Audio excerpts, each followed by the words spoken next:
Okay, good morning, everyone. Let's get started. Oh, okay. Only 6 of you came to the class. Yeah, perhaps we're gonna consider not streaming the course online. Yeah, that's not very good. Because of the intensity of this class content, and also, there's some challenging part. I'm gonna still recommend you guys to come to the class in person and interact with the instructor. That will be the most efficient way. I received a few emails asking my basic questions, which actually have already been discussed in the class many times, right? So it's not very efficient. If you can just come to the class and interact with the instructor, that will save a lot of your time. Right? Okay, so in the last lecture, we talked about how do we train a neural network, right? So basically, we can use the stochastic gradient descent framework, where every time, in every epoch, one epoch means that you're gonna go through the data once, right? Inside each epoch, you first random shuffle the data set and then look at those examples, right? And for every example, you just compute the gradient of the loss on that example, right? You use that gradient as a stochastic gradient, then you do the stochastic gradient descent. As long as your learning rate or step size follows some particular type of schedule, then it guarantees to converge, right? But the key problem, the whole stochastic gradient descent framework has nothing different with the previous framework you have used, but the major part or the most important point is how do you compute the loss gradient, right? So that refers to the backpropagation algorithm, right? So backpropagation essentially is a smart usage of the chain rule, right? So if you just apply the chain rule from scratch every time, right? Every node, every neuron on the edge between every pairs of neurons, you just compute the loss gradient with respect to the output neuron, and output neuron go back until you reach the node where your edge points to, right? That's really costly, and you see we have seen a lot of like duplicated computation, right? So the idea of the backpropagation is that, okay, every time I'm gonna compute the partial derivative of the loss with respect to all the neurons in the current layer, right? And this computation is easily implemented by leveraging the partial derivatives of the loss with respect to all the neurons in one layer above, right? So you don't need to go all the way up to the output neuron, right? You just need to retrieve the results from one layer above, right? You leverage them to compute the gradient of the partial derivative of the loss with respect to the current neurons. And with the partial derivative with the current neurons, you are able to compute the partial derivative with respect to the weights on edges pointing to this neuron. Right? You don't need to trace back to the output neuron as well. Right? So I am showing a simple but quite complete case for that, right? But because this is very important, so I would like to spend about 15 to 20 minutes to show how we manually do this backpropagation again, right? So again, I'm gonna highly recommend you guys to follow my example and do it by yourself after the class. And in your homework, I think is the final homework, the last homework, you will be asked to do that as well. Only when you are super clear, crystal clear about those backpropagation steps, you will be able to implement those by yourself. Okay. So let us draw a simple 3-layer neural network, right? As we shown that in the last lecture, right?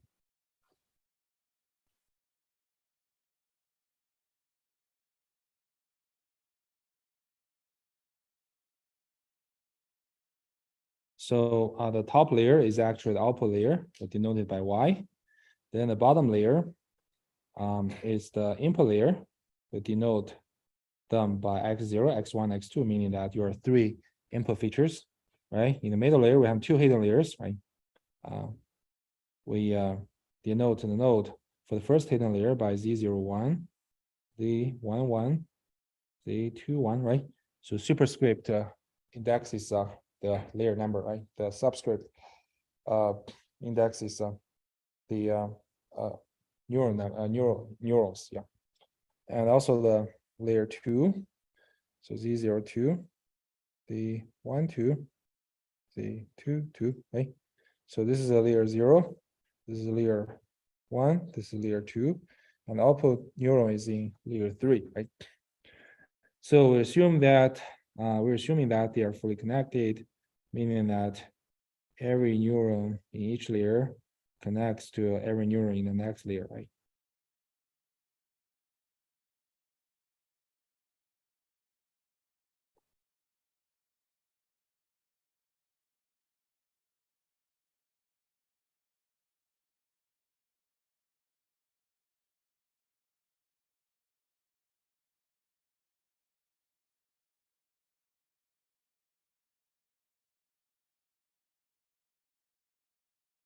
Okay. So now we want to compute for any, for any input x, y. I suppose the ground truth label is y star, right? And we use the square laws, right? We want to compute the partial derivative of the loss with respect to all the weights on every edge in this neural network. Right? That's our goal. Right? So let's do this with backpropagation. Right? As the name suggests, the backpropagation means that we're going to start from the top layer, and then we calculate the results layer by layer until we reach the bottom layer. So that's why it's called backpropagation. But when we compute the prediction, because we compute all the results, all the neurons in the intermediate layers from the input layer all the way up to the top layer or the output layer. So it's called forward pass. Right? But backpropagation is computed in the reverse way. So that's why it's called backpropagation. Right? So we're going to start from the output layer. Right? In each layer, remember the rule of backpropagation is that I want to compute the partial derivative of the loss with respect to all the neurons in that layer, in the current layer, right? So in the output layer, we only have one neuron, which is the output neuron, right? So our goal is to compute partial L over partial Y. And in addition to that, we want to compute the partial derivative of the loss with respect to all the weights on edges pointing to the neurons in the current layer. So there's only one neuron in the current layer, which is output neuron Y, right? And so there are 3 edges pointing to this neuron, right? So actually, we need to compute the partial derivative of L with respect to the 3 weights on those edges, right? So let me just write down the 3 weights. So this guy is 0, 1, 3, 0, 1, 1, 3, 0, 2, 1, 3. So Y is indexed by 1, right? So 0, 1 here, like W013 just means it connects 0th neuron in layer 2 to first neuron in layer 3, right?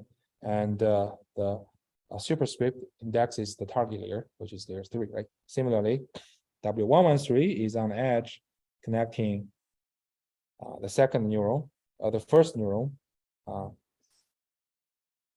Z12 to the neuron Y in the layer 3, right? And so is the notation of W213, right?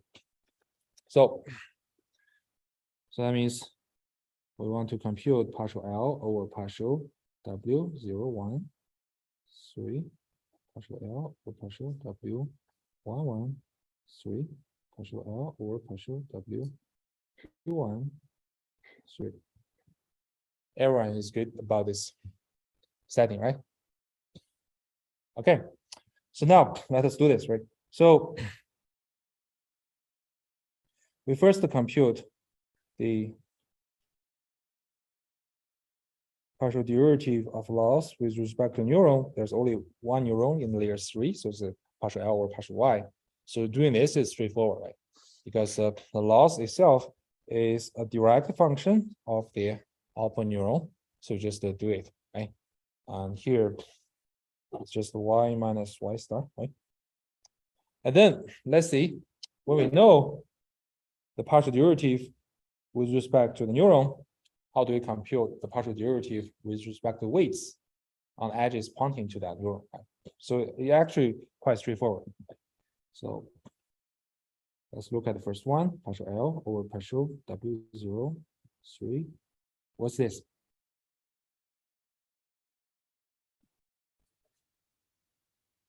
Can you say again? Yeah, but let's just apply chain rule. let us not drill down to the details, right? When we apply the chain rule, it is partial L or partial node where the edge points to, right? So this edge points to Y, right? So apply the chain rule, you first do partial derivative over partial Y, right? And then partial Y over partial W 0, 1, 3, right? Yeah, this is straightforward because only Y is dependent on W 0, 1, 3, right? So you just need to compute the partial Y or partial W 0, 1, 3. And according to the definition of Y, which is a linear combination of Z01, Z02, Z12, Z22, weighted by W0, 1, 3, W113, and W213. So it's relatively straightforward. I'm not going to write it out, right?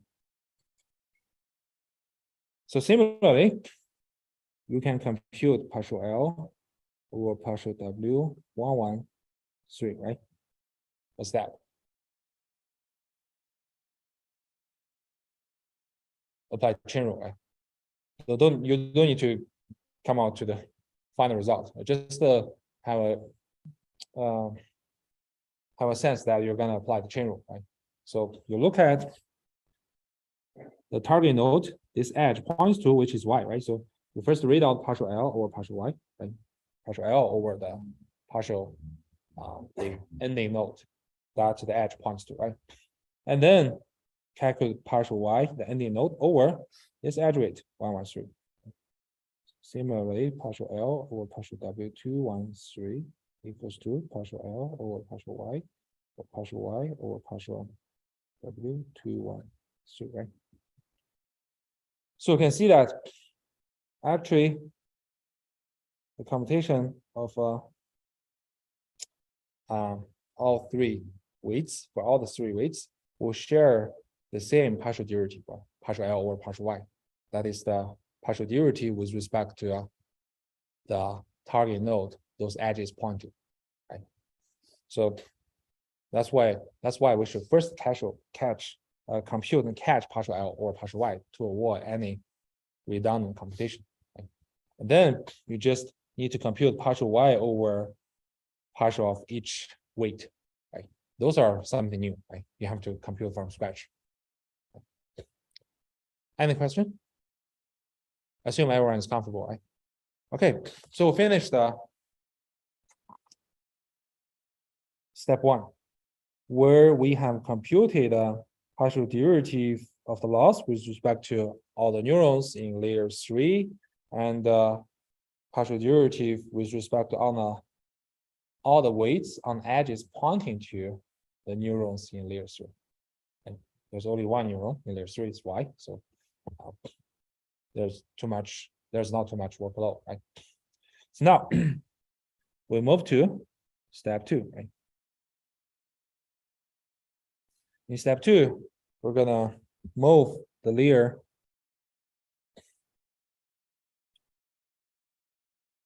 right below layer 3, right? So we're gonna move to layer 2, right?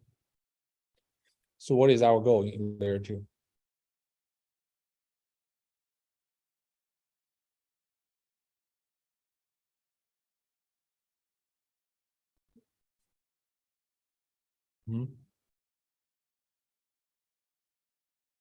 Yes, exactly, right?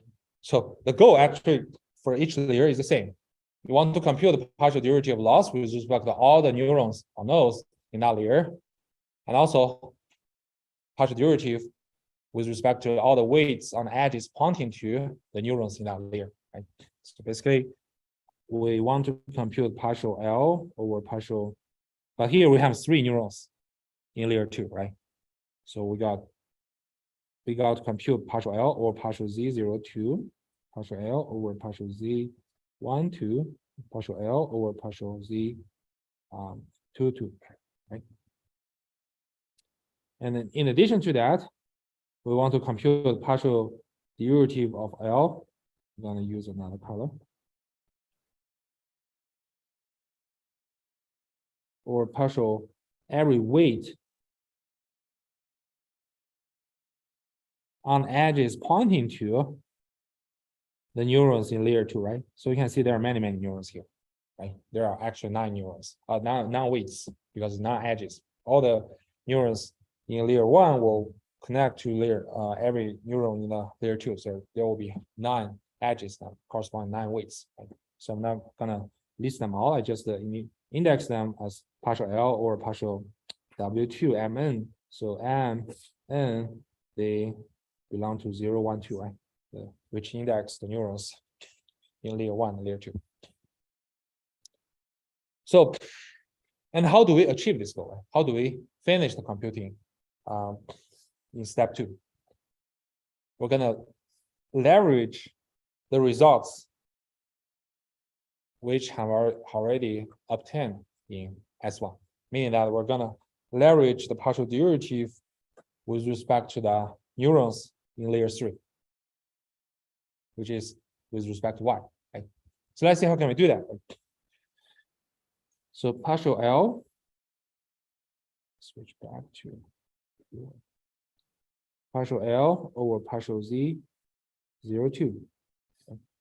How can we compute that? How can we leverage the results from S1 to compute partial L over partial Z02?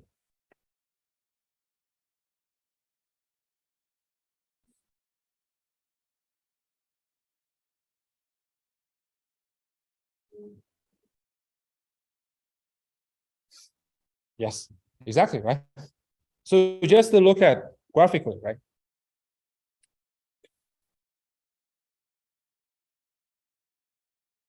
Let's see this guy, right? Z02. Right? So which neurons in the next layer will be the parents of Z02? Just Y, right? Just one neuron in layer 3, Y, right? So remember our graphical representation of the chain rule. Right? So if you want to compute partial L over partial Z02, we just compute the partial L over partial Y, and then partial Y over partial Z02, right? Okay. And similarly, partial L over partial Z12, how to compute that? Same thing, right? If you look at Z12, it only has one parent, which is Y in the next layer, right? So just read out the partial derivative with its parent, right? Which is partial L over partial Y times partial Y over partial Z12, right? And similar thing, right? Partial L over partial Z2, 2 equals to partial L over partial Y over partial Y over partial Z 2, right? So you can see that these results have already been computed in the previous step, right? We just read it. Right? We catch them, and so that we read it, we do not need to recompute them. And the only new thing we to compute is partial Y, which is the parent of all those 3 neurons in layer 2 with respect to each neuron, right? So this is something new you have to compute from scratch, right? So again, this computation is really straightforward because Y is just a linear combination of this input neurons, right? W113 times Z12 plus W213 Z22, right? So we just compute partial derivative. That's it. Right? And once we get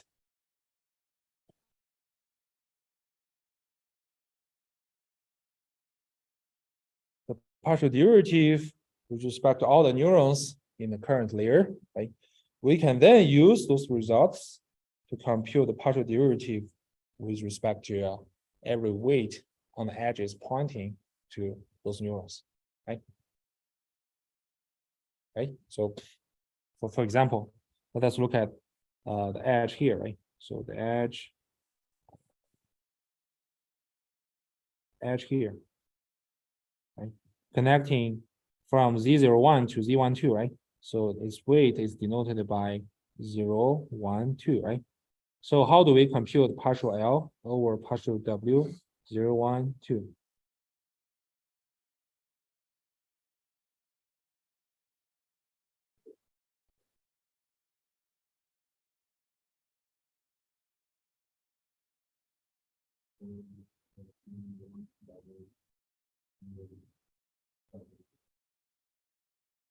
I would say you're seeing this node, right?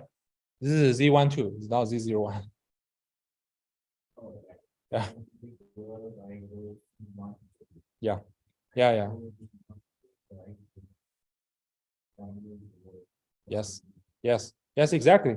So the rule is that, okay, you just look at what is the ending node this edge points to, which is Z12, right? Now you just read out partial L over partial Z12, which has already been computed, right? And then you just do partial Z12 over partial W012, right? And similar computation applies to every other weight, right? Take another example, right? So if you look at this weight, right, this is W222, right? So how do you compute that?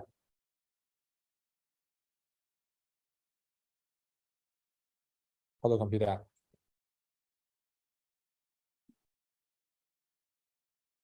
Yes, here, right?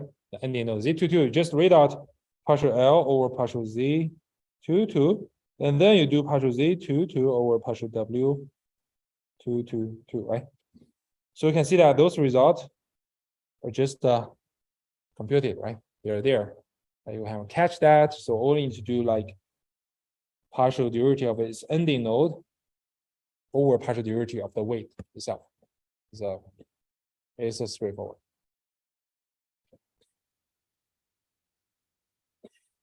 Any questions so far? Everyone is comfortable?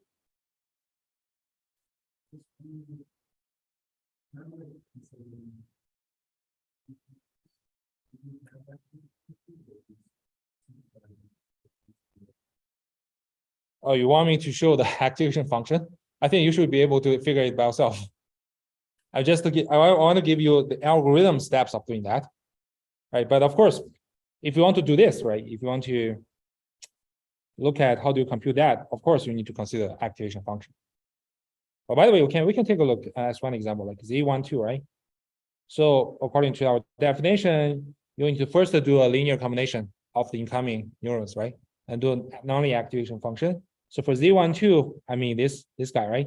So it will be a linear combination of Z02, which is W1012 times Z01 plus W112 times Z11 plus W212 times Z21, right? And they do nonlinear activation function, right? It could be sigmoid, it could be other activation function, right? So then you do partial Z12. You do partial Z12 over partial W012, right? How do you do that? We have talked about in the last lecture, right? We first will this input as a whole, like S, right? You apply the chain rule again. So it's partial sigmoid, not partial sigmoid, partial activation function or partial S, then partial S or partial W012, right? And this guy is simply its coefficient, which is z01, right?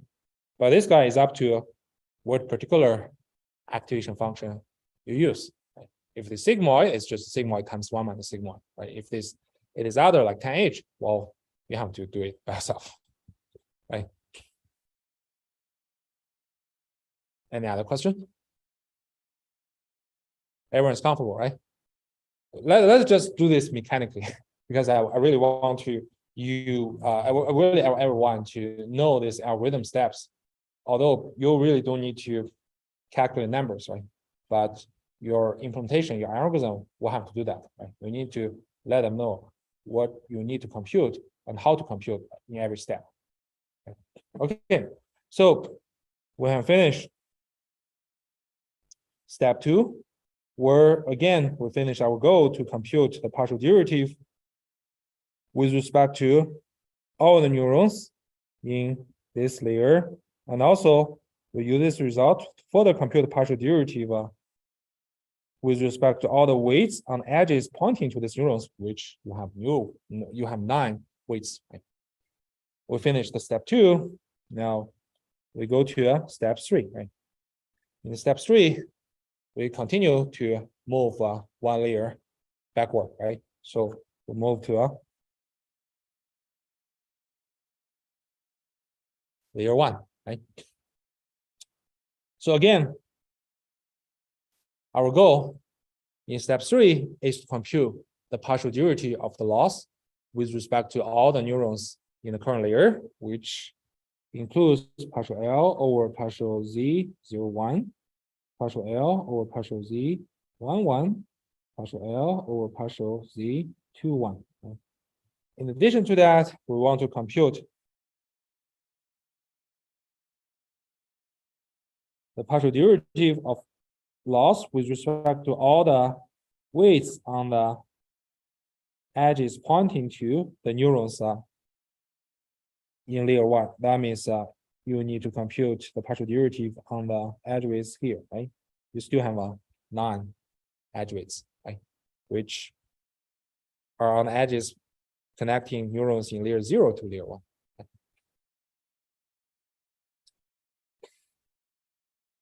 Again, apply the rule we used, right? Let us try to see how do we compute each partial derivative. Right? So first, how do we compute partial L over partial Z01?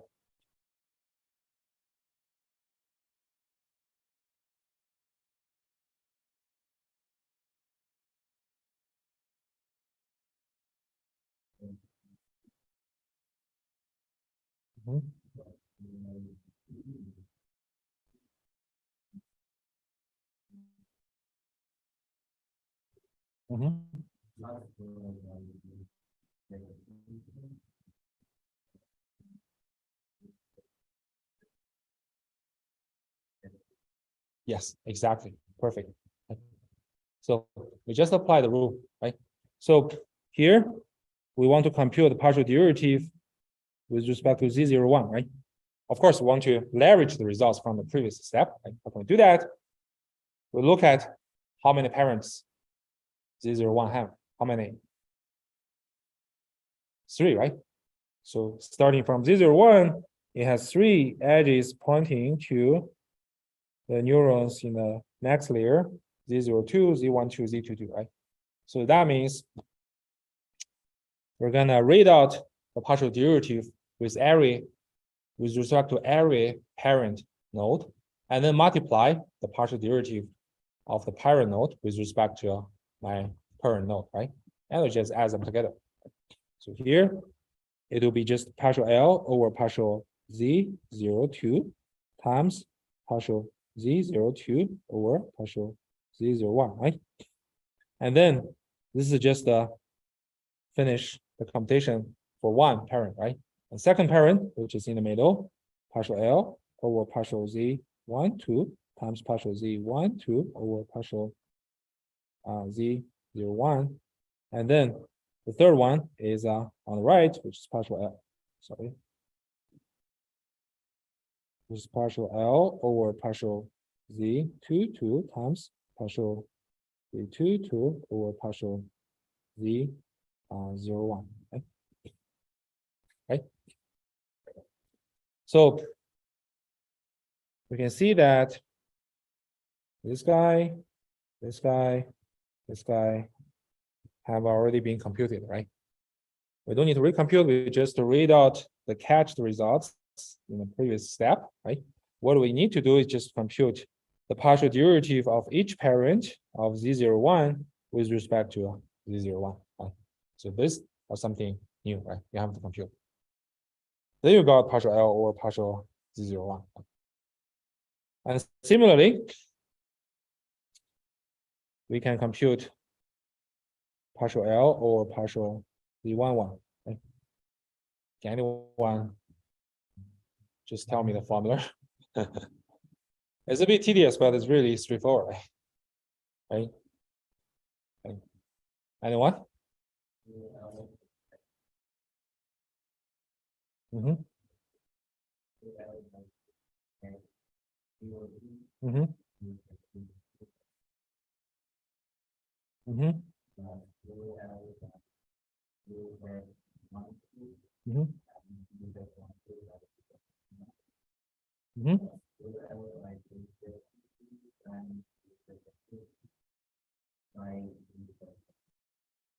Exactly, right? So why? Because again, it has 3 parents, right? Starting from Z11, you got 3 edges pointing to 3 neurons in the next layer. So you just read out the partial derivative with respect to each parent and then multiply partial parent over partial yourself, add them together. Again, those results are already being computed and cached. Right? So similarly, you can compute the partial L or partial Z21, right? And that's it. And I want to give you some like mathematical or algebraic justification for that, right? So for this is equivalent to, you can see that here, the original definition of L is will a direct function of Y, right? So doing this essentially is to will L is a function of Z02, Z12, and Z22, right? You can, it actually give you a collapsed view of your loss function, right? You view your loss function as a function of the neurons in the next layer, I mean in the layer above. Okay? And then based upon that, you compute the partial derivative of L with respect to the neurons in the current layer here. Okay? And then that's why you can directly look at how many parents each of the current neuron points to, right? And then leverage the results to compute the partial derivative. Okay? So this is some kind of more rigorous or mathematical justification on that. But graphically speaking, the rule is really simple. Right? You just look at, okay, the current neuron, right? Which particular parents this neuron point to in the next layer, right? Then you just read out the partial derivative with respect to that parent, multiply partial derivative of that parent with respect to yourself, and add them together. Does it make sense? Everyone's comfortable, right? And then suppose we have already finished computation of the partial derivative with respect to all the neurons in, let me denote it by Z21, right? In the layer 1, right? So then we can use those results to further compute the partial derivative with respect to the weight on the edges pointing to those neurons, right? And just random pick a one like this guy. So it's W001, right? So how do we compute partial L over partial W001?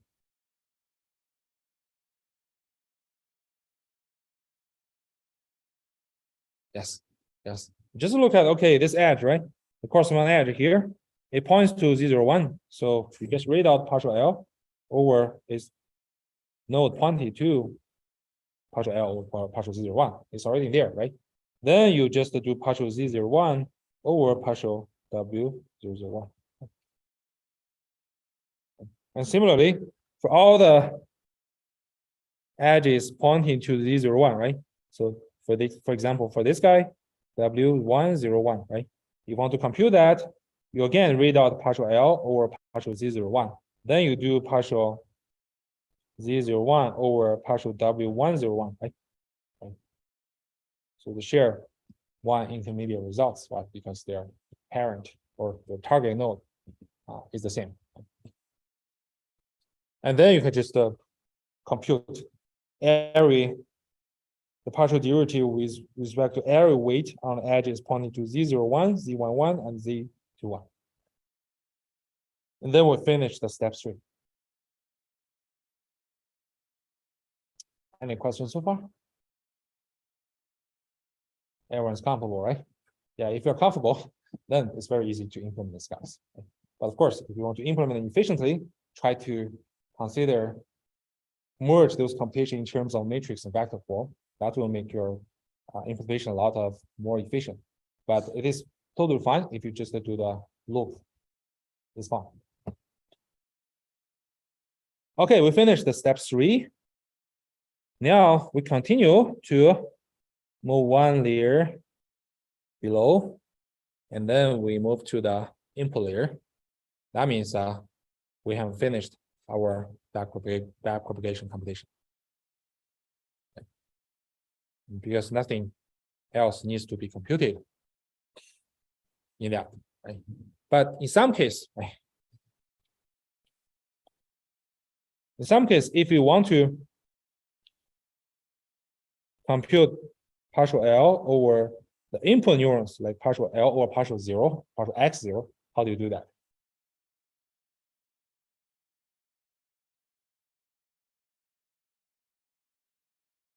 Any thought?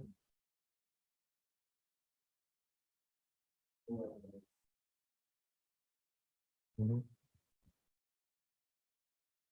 Yes, exactly, right?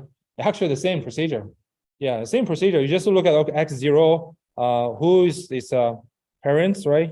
Has 3 parents, has all 3 neurons in layer 1. You just read out partial L over partial z01 times partial z01 over partial x0, right? Plus partial L over partial z11, then partial z11 over partial x0 plus partial L over partial z21 times partial z21 over partial x0. The same thing. Exactly the same. Right? So, but in most cases, you won't need to compute the gradient of loss with respect to the input features. So don't worry about that. I'm just asking if you really understand the whole procedure. Okay. Any questions so far?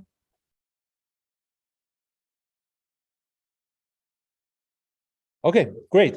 So hopefully this a little bit lengthy illustration of this procedure with the concrete example will be enough for you to understand the whole backpropagation procedure.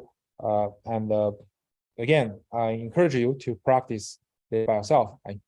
And then you understand. It's a really simple algorithm steps, but you do need to know why we can do this simple steps. Okay, so then we have finished the explanation of the training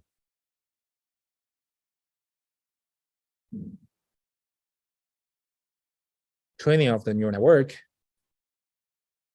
So the remaining stuff,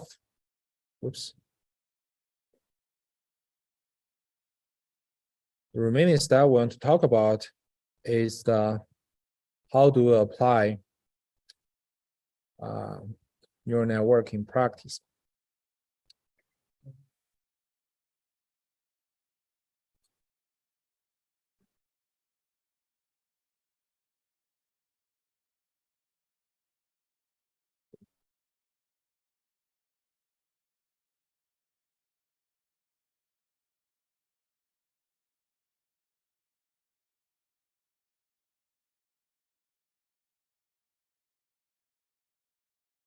Oops.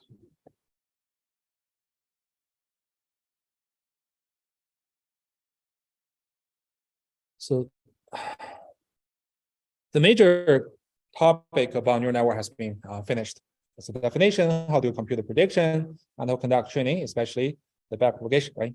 So the last thing we want to talk about is in practice, where do you need to be careful when you apply neural networks, right? So people know that, okay, neural networks are really powerful. It has been successful in numerous applications, right? Especially, I think the most surprising application to me of neural network is the autonomous driving, like Tesla's autonomous driving. They claim that they gave up like radars. They only use 8 cameras, right? And on its whole Tesla body, and to do the autonomous driving, recognition of pedestrian, other cars, other vehicles, and also traffic signs, and do that. From a typical machine learning application, they are doing really well. If you get a chance, you can take a look at the videos released in YouTube. There are numerous such kind of videos. They're doing something amazingly, right? But of course, if you really want to apply it in real traffic, any small mistake is not tolerated, right? It can cause death, right? So they still have some improvement, space to improve. But honestly, I was really surprised and really impressed by their achievement, right? It also shows like how powerful neural network it is, right? So in general, when we apply neural network in practice, right, what kind of problems should we be concerned, right? So first, we need to be aware, in most cases, neural network are trained with stochastic gradient descent framework. So it is efficient. It can handle a huge amount of data, save a lot of resources, but it has also some issues, right? It's not like exact gradient descent. You know that every step you're gonna decrease your objective function. You know when it is converges, right? But for SGD, for stochastic gradient descent, you actually don't know when it really converges.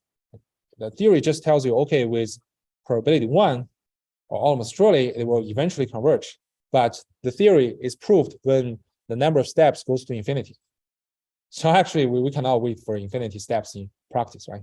So you need to develop a more practical and useful way to decide whether you're going to stop your SGD training. Right? And second one is about prevent overfitting. Right? So as we mentioned, neural network is very powerful. It's not only verified in practice, but also from theory, you can see that the VC dimension, right, is very high. As long as you have many edges, as long as you have many layers, it's really expressive, right?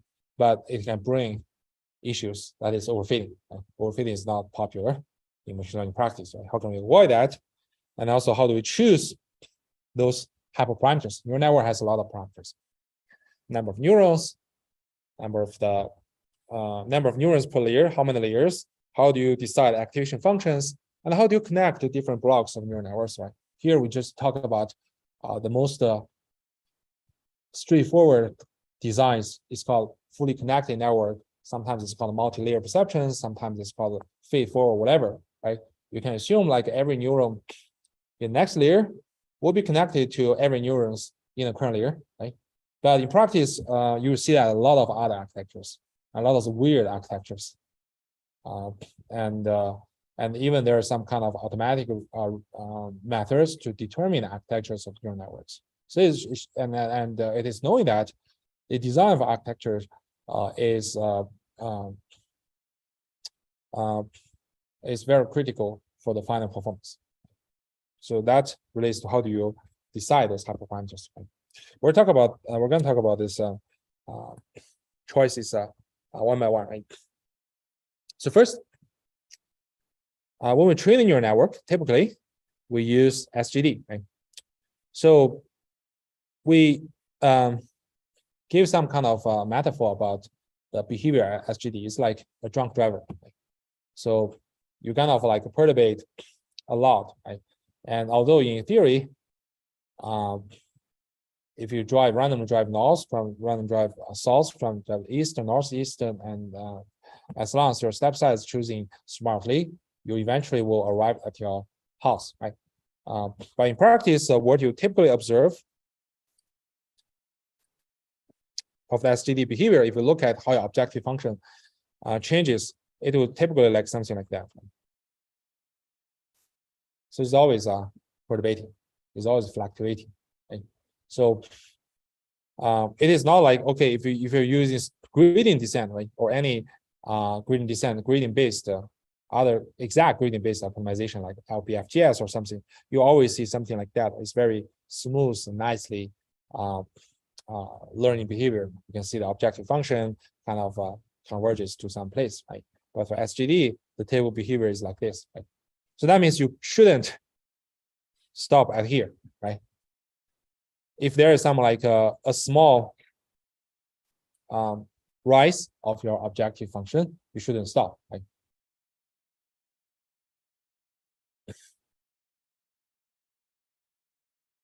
So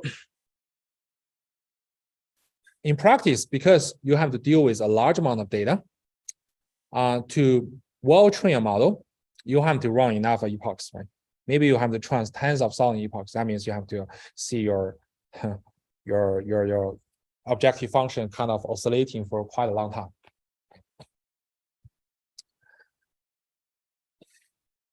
And sometimes even you run SGD, the efficiency is still not satisfactory. So you have to leverage some specialized hardware. So maybe everyone knows that nowadays neural networks are typically trained with GPUs, right? Graphical processing units, right? And Google even developed their own hardware. It's called a TPU. They call it tensor process unit. Right? I use it like I think 3 years ago or 2 years ago. Right? At that time, like TensorFlow is still quite popular. And you have, if you register as one user of that, they will give you, I think, 48 hours or 72 hours. I forgot. I use that to train some models which cannot be executable on the state-of-art GPUs, NVIDIA GPUs. It's very cool. And unfortunately, I only use it for once. We use that to publish a paper. But as we just mentioned, right? Another very important things about SGD is how do we determine termination criteria, right? So to fully train the neural network, well, you will see a long time that your objective function is oscillating, right? But you eventually need to decide when you should stop. And as we mentioned, right, there is no practical testing condition that can guarantee you that your SD has convergence. Because theory tells you, okay, it will converge when n goes to infinity. Right? Of course, it's not real. It's not realistic. Right? So there are several commonly used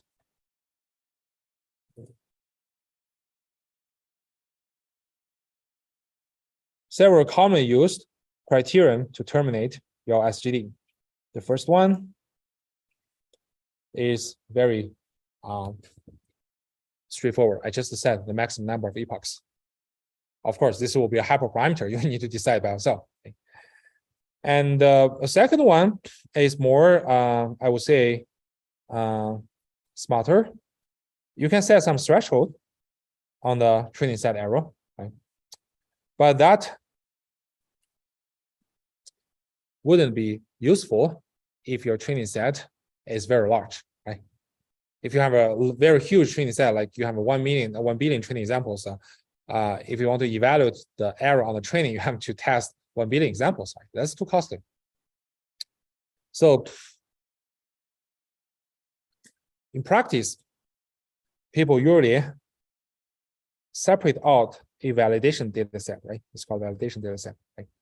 It does not overlap with your training set, does not overlap with your test set. It's just the additional data set, which is not super large, but it's not very, very small. Typically, you might choose thousands or tens of thousands examples in your validation set. Right? Then, after a few epochs, right? Sorry, let me draw a more crazy learning curve.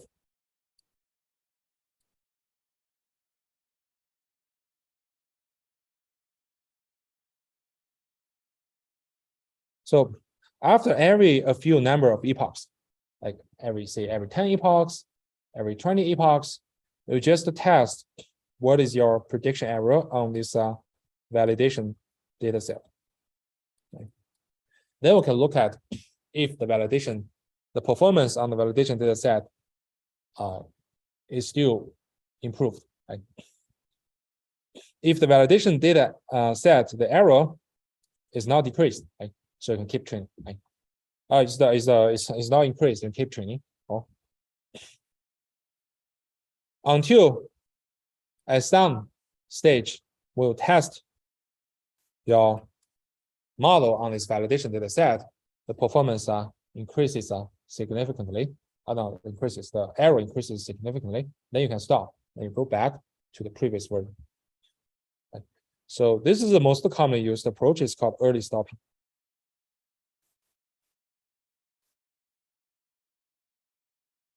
Early stopping. So it's not only used for like determining whether your learning converges or not. Actually, it determines whether you kind of overfit data, because the validation data set does not overlap with the training set. Right? So you can view like performance on the validation data set reflects the generalization performance. Right? Sometimes I really don't want my algorithm to converge to some local minimum. That means you perfectly fit the training data. That's not good. Right? That's why in practice, people use validation data set. Right? You just train. Maybe in the middle, you should stop. Right? Because if you keep improving the performance on the training set, it's gonna harm the generalization performance. Right? So this is the most commonly used approach, the validation data set. Right?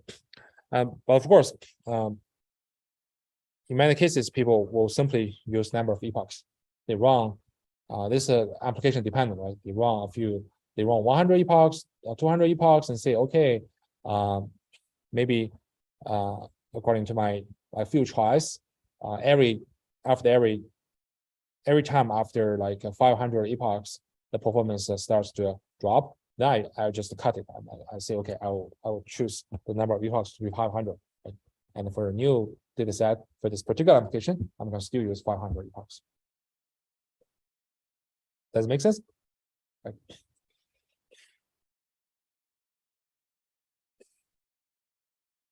And another thing which can influence the behavior of SGD is that how do we initialize the model parameters? Okay.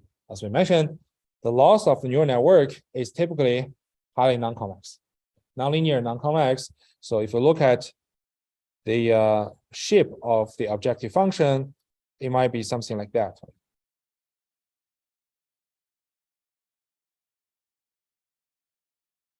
It has many local minimums. Right? So that means different initialization can cause you to saturate in different local minimums. Right? If you initialize here, right, it will eventually here, right? Of course, if you do early stopping, it might just stop here, right?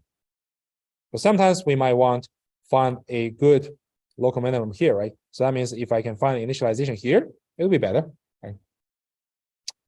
So to avoid bad local minimum, you might have to run different trials of the initialization of the neural network parameters, like those weights, and say which particular round of initialization gives you the best generalization performance or validation performance. Right? And also in the modern neural network library, like PyTorch, like TensorFlow, they have already provided several commonly used initialization strategy. Right? There are many, like for the feed forward, maybe the most popular is called XViver, right? XVier. You can take a look at that. It's essentially a truncated normal. You're sampling those random weights from the truncated normal distribution, which is between 1 minus 1 and 1, right? And there are some other initializations called the He initialization is invented by some Chinese researcher whose family name is He. And there are also other initialization techniques. In practice, you might start trying those initialization by yourself, and then you determine which one is better.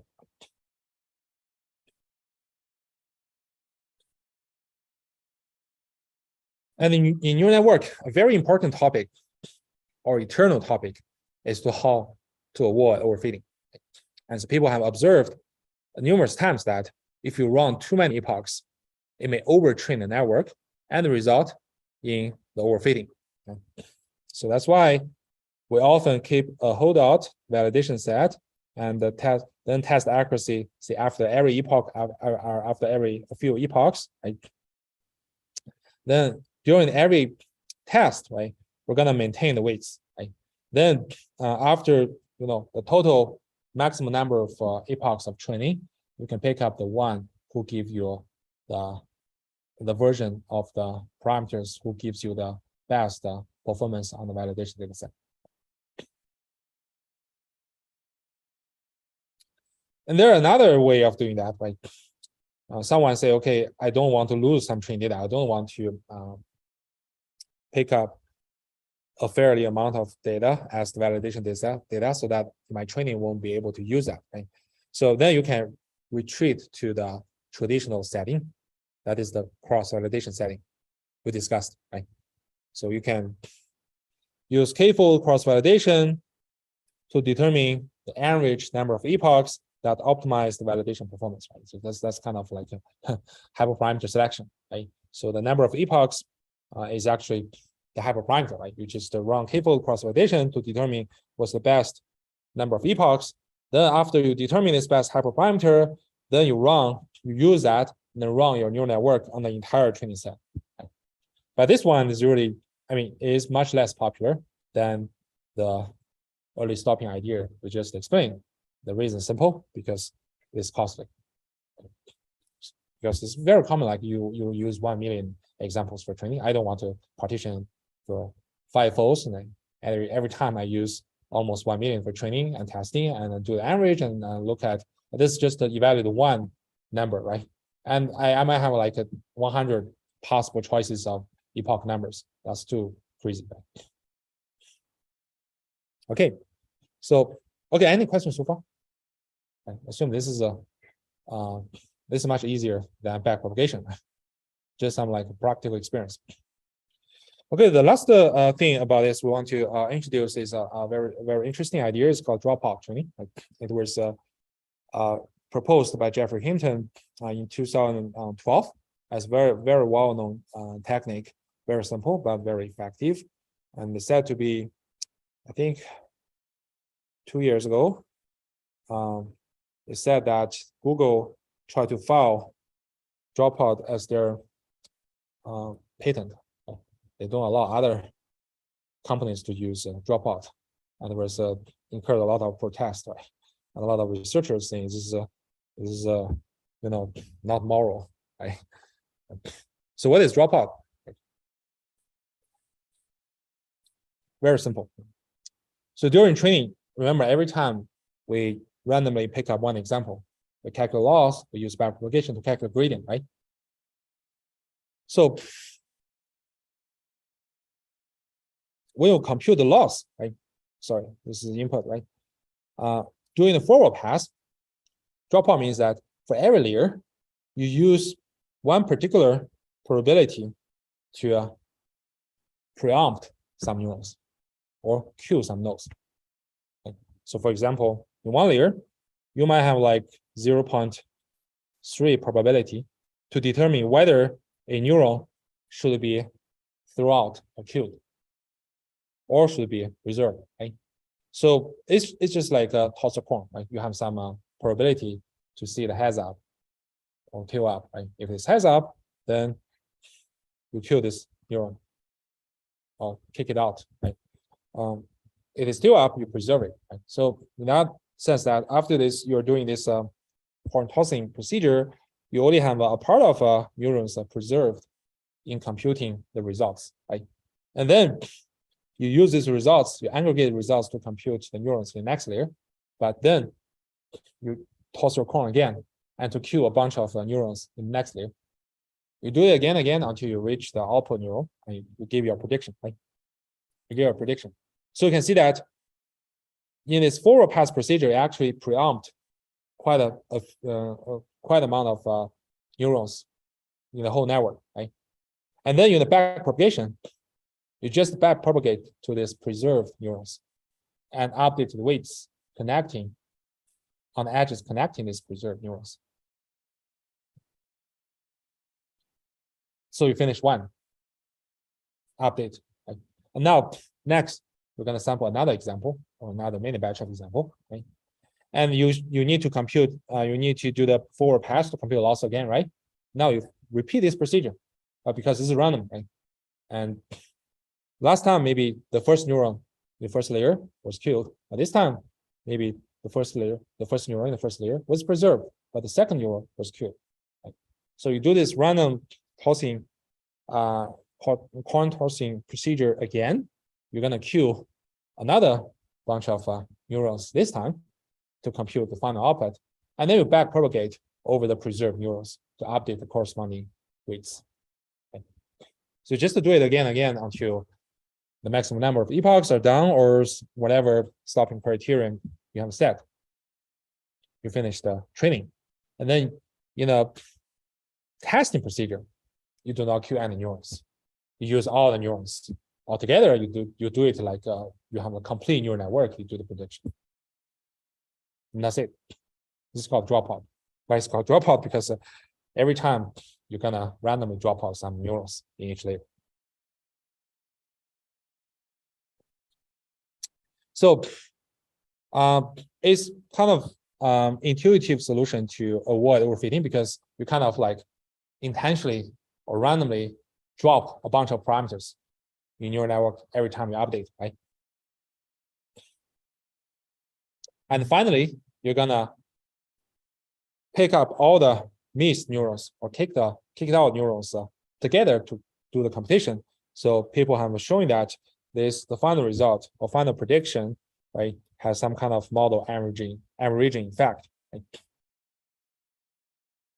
And it turns out to be able to improve the robustness of the neural network prediction. In many cases, you can effectively avoid overfitting, and works pretty well.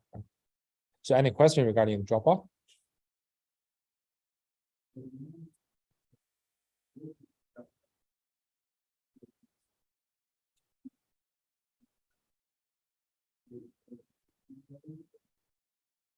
No, it's not zero. It just returns the previous value. It just means it doesn't update at all. Yeah. And regarding this trick and why it works, so there are many interpretations. A lot of papers talking about that. One influential paper explained it as a Bayesian inference of doing that. Instead of doing that, they essentially are doing some Monte Carlo approximation of the posterior distribution of those neural network weights. Right? That's an interesting interpretation. But I mean, if you have time, you can take a look at that paper. But if you're going to register my probabilistic learning class in the next semester, you will be able to look at that paper and get their idea. Okay, so the last thing about the neural network is about the hyperparameters, right? So how do we choose number of hidden units, right? If you use too few neurons, right, then your model could be oversimplified. It can underfit the data. It cannot show the power of neural network. So in practice, people won't use too few hidden neurons. Right? Instead, people often tend to use too many hidden neurons. Let me construct 50-layer neural network. Each layer contains 200 neurons, right? So you can imagine how many weights it contains. It's too many, right? And too many neurons or hidden units can easily lead to overfitting. Okay? So that means in practice, if you really want your neural network to generalize well, you have to apply some kind of hyperparameter selection approach. Of course, the standard way is to do the cross-validation. And well, this is less popular. Right now, people have a develop a lot of automatic approach to do the neural network architecture search, or also other hyperparameter selection. So this is called auto ML. Right? So you can see that there are a lot of like open source libraries of doing that, like SMAC, SMAC, and Google has their own auto ML platform. Microsoft is Facebook has, right? So they use some kind of technique, like you want to optimize the generalization performance, and then how do you choose those hyperparameters? They want to use some smart searching procedure over those network architecture parameters and also other hyperparameters.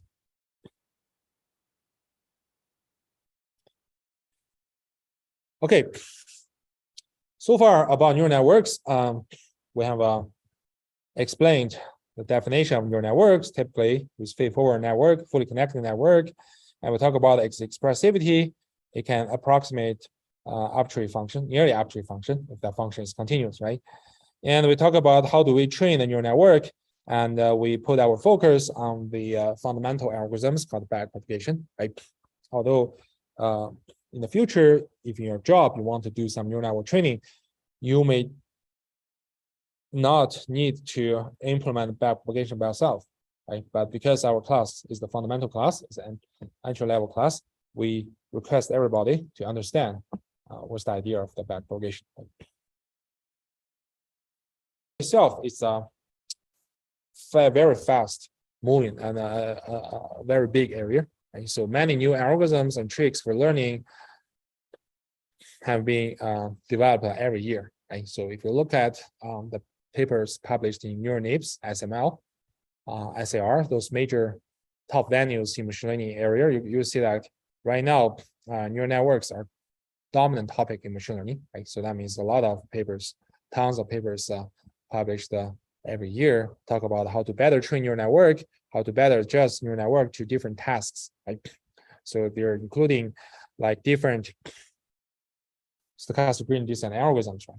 And different architecture design, like attention mechanism, like ResNet, right? And so on, right? So a lot of new things are happening in this area. So this is a really exciting area. Right? So here we just give a few other commonly used neural networks, which are not covered by our class. If you're interested, you can take a look. It's called restricted Boltzmann machine and autoencoders, right? Right now, the most popular autoencoder is called a variational autoencoder. It essentially is a probabilistic interpretation of the autoencoders. And convolutional neural network is kind of standard approach, a model to deal with images, right? Because images too very high dimension. So you don't want to use feed-forward network that will cost too many parameters, right? But if you use convolutional neural network, it uses the filter parameters is very small. Right? Just do this filtering over the whole graph, and you can reduce the size of the data. Recurrent neural network is for sequence model, right? And also generative adversarial neural network is a it's kind of a generative model. It's very interesting. It can help you to generate images in a particular style. Right? If you give them some artworks from Picasso, you give then you give it whatever other image like taken by your phone, it will convert it to be in a Picasso style. It's very funny application. And also people use adversarial generative adversarial networks to create music, like to composite music. It's said to be very amazing. Right? I was when I was a PhD, I went to some summit of the Google fellowship. When there I was a winner of that. Right? So some Google researchers showed us how their computer composer of the music, which was implemented by this general adversarial neural network, and it's kind of quite enjoyed the music generated by the algorithm. Although I don't like that kind of music very much, right? But if you're interested, you can search on the internet a lot of such kind of examples, right? Very interesting. Okay, so far any question regarding neural networks.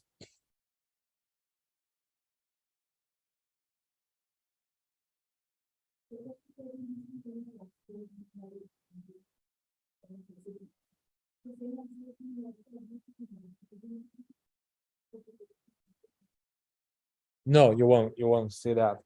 For the batch gradient descent, you should see very smooth curve, something like that.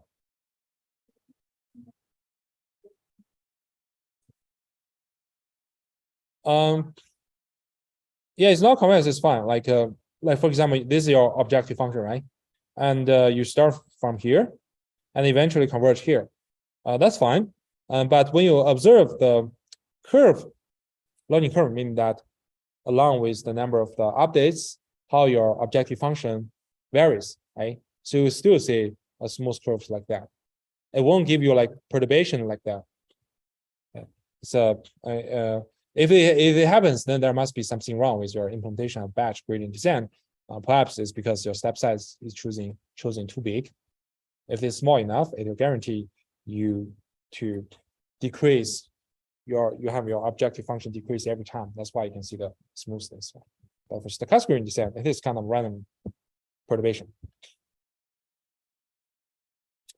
Okay, so I think the remaining a few minutes, we're gonna start with the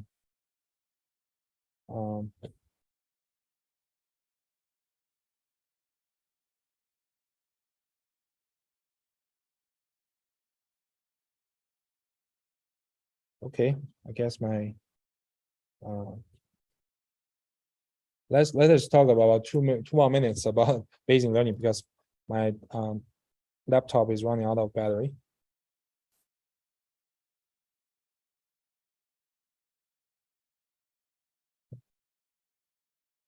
So next, the topic we're gonna discuss is about the Bayesian learning. Right? So it's a new learning paradigm, and it is my own area. So I'm doing Bayesian learning all the time. Right? So unfortunately, because of time issue, we're not able to cover a lot of details about Bayesian learning. We'll just give a very brief introduction and give some kind of general framework to give you a sense. If you're interested in Bayesian learning, you're welcome to register my class, probabilistic learning, in the next semester. Right? And actually, many techniques and the methods are very different from the methods we have discussed in this class, right? Because Bayesian learning essentially view everything from probabilistic perspective. Right? We want to formulate the model as a probabilistic model, and then we want to compute the posterior distribution or the predictive distribution, right? And you're interested in many properties of the distribution. And also, a lot of tricks has to be developed for efficient computation because Bayesian learning is going to be fascinating for modeling, but it's tricky for computation. There's a lot of tricks to avoid expensive computation. Right? So according to the definition of learning, right, we have saying different ways of learning methods, like mistake-driven learning algorithm. Like that is, we just look at how the training error it is. We want to reduce the training error as much as possible. So it corresponds to perception, right? It corresponds to this mean square error, right? But then if we account for the generalization performance, right? We focus on improve the generalization performance.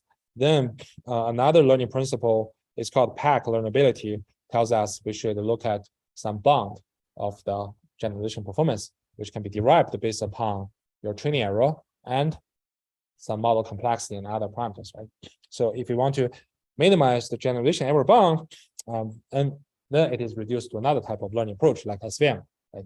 Or in more general, it's called risk, regularize the risk minimization, right? So you have regularization to penalize the complexity of a model so that we can have a better trade-off between the training error and model complexity. Overall, we can get better generalization error bound, right? And under this learning principles, we have various learning algorithms, right? So we also have analyzed those algorithms under the learnability, right? So next, in the next lecture, right, which we will mainly focus on next Tuesday, we're gonna come out third learning framework. It's called the Bayesian learning, and you see that Bayesian learning essentially will hypothesis as some kind of random variable.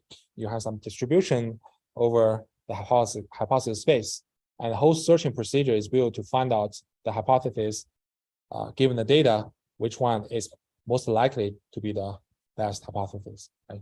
So you kind of have like some probabilistic interpretation about the hypothesis searching and finding procedure, right?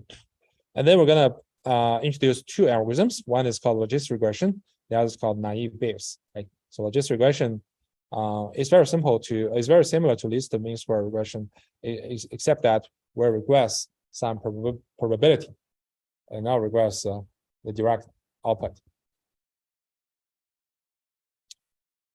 Okay, I think let's stop here. I see you on next Tuesday.